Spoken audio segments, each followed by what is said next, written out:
After being arrested by the Nova Corps on Xandar in the original Guardians of the Galaxy movie, fans were briefly introduced to the various characters that would soon make up this team of heroes known as the Guardians of the Galaxy.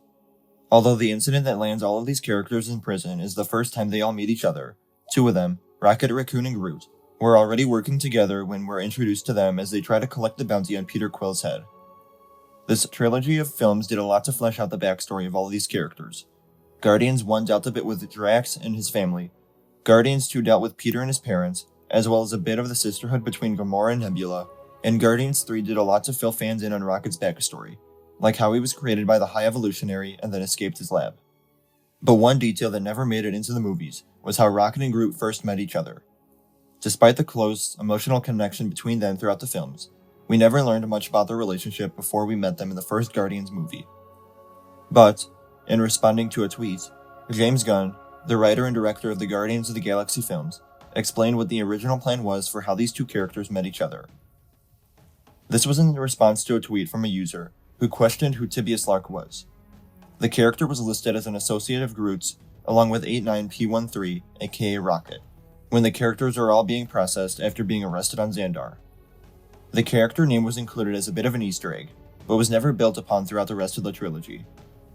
As Gunn states, he wrote a short film explaining the origin of how Rocket and Groot met. It was storyboarded and location scouted, and they even did test footage for it. However, there just wasn't enough time to film it as Volume 1 amped up.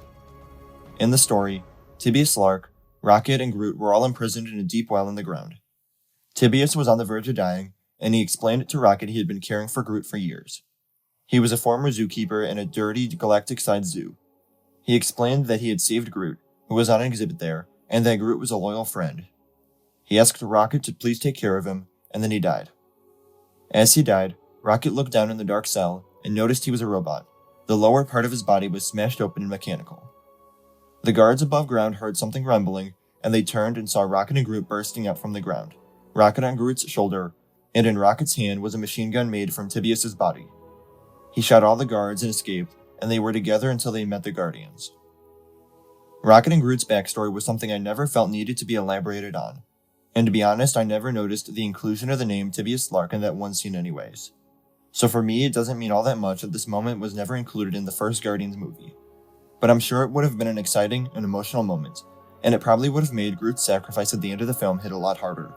But the story already did so much to endear us to these weird characters and establish the deep relationship between Rocket and Groot, that something like this wasn't necessary to include.